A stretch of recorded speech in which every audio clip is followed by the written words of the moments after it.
Guys, അപ്പോൾ നമ്മുടെ ചാനലിൽ ആദ്യത്തെ അൺബോക്സിംഗ് ആണ്. Let's unbox MacBook Air M4. പൊട്ടിക്കുക.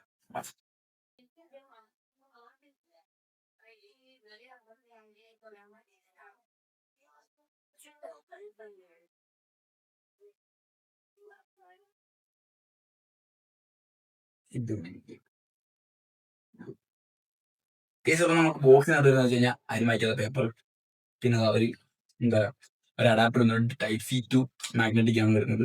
പിന്നെ അതിന്റെ കേബിളും Type-C കണ്ടോ, ഇതാണ് അതിന്റെ പിന്നെ വരുന്നത്. മാഗ്നറ്റിക് ആണ്, ലൈറ്റ് ആയിട്ട്. അപ്പൊ നമുക്ക് നമ്മുടെ സാധനം എടുക്കാം ഗൈസ്. അപ്പൊ ഇതാണ് നമ്മളെ ഐറ്റം. മിഡ് നൈറ്റ് ബ്ലാക്ക് എന്നുള്ള കളറാണ്.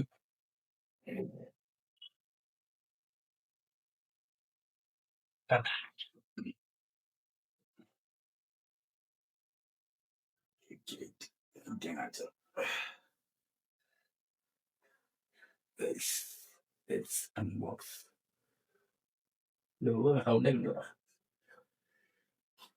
അപ്പൊ ഞാൻ അതൊന്ന് സെറ്റപ്പ് ചെയ്തിട്ട് വരാം. അപ്പൊ നമ്മൾ നമ്മുടെ മാക്ബുക്ക് സെറ്റ് ചെയ്തിട്ടുണ്ട്. ഇത് M4 ആണ്. M4 16GB 256. സത്യം പറഞ്ഞാൽ M2ന്റെ ആവശ്യമുള്ളൂ. M2 വെച്ച് നമുക്കിപ്പോ കോഡിംഗ് ആണെങ്കിൽ എഡിറ്റിംഗ്, വീഡിയോഗ്രാഫർ, ഇപ്പൊ ഫോട്ടോഗ്രാഫേഴ്സിനൊക്കെ ഒരു ബെസ്റ്റ് ഐറ്റം ആണ് M2.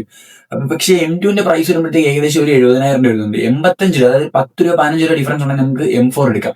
അപ്പൊ ഒരു 10 രൂപ 15 രൂപ ഡിഫറൻസിനാണ് നിങ്ങൾക്ക് ഒരു 2 ജനറേഷൻ ഇപ്പോഴുള്ള സാധനം കിട്ടും. അപ്പൊ അതുകൊണ്ടാണ് ഞാൻ M4 എടുത്തത്. പിന്നെ M2നകത്ത് ഇതൊക്കെ നല്ല സ്മൂത്ത് ആയിട്ട് റൺ ചെയ്യുമെങ്കിൽ M4ന്റെ പെർഫോമൻസ് ആലോചിച്ച് നോക്കാന്നുള്ളൂ.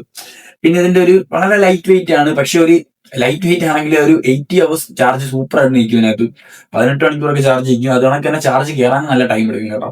പിന്നെ അതിനകത്ത് പോർട്ട് എന്ന് പറഞ്ഞാൽ രണ്ട് Type-C ആണ് വരുന്നത്. Type-Cയും നമ്മുടെ മാഗ്നറ്റിക്കും. പിന്നെ ഒരു ഹെഡ്ഫോൺ ജാക്കും വരുന്നുണ്ട്. അപ്പൊ നിങ്ങൾക്ക് USB കണക്ട് ചെയ്യണമെങ്കിൽ ഒരു ഹബ്ബ് സെപ്പറേറ്റ് മേടിക്കേണ്ടി വരും. പിന്നെ എന്താ പറയാ, പിന്നെ ഇതിന്റെ ഡീറ്റെയിൽഡ് വീഡിയോ നമ്മുടെ യൂട്യൂബ് ചാനലിൽ വരുന്നുണ്ട്. കാരണം M4ന്റെ വീഡിയോ ഞാൻ നോക്കിയപ്പോൾ ഒത്തിരി ഒന്നും ഇല്ലായിരുന്നു. അപ്പൊ ഇതിന്റെ ഡീറ്റെയിൽഡ് വീഡിയോ എന്തായാലും വരുന്നതായിരിക്കും. അപ്പം ആരെങ്കിലും ഫ്രണ്ട്സ് ഒക്കെ എടുക്കാൻ നിൽക്കുന്നുണ്ടെങ്കിൽ അവർക്ക് അയച്ചു കൊടുത്തു, യൂസ്ഫുൾ ആവും. ബൈ.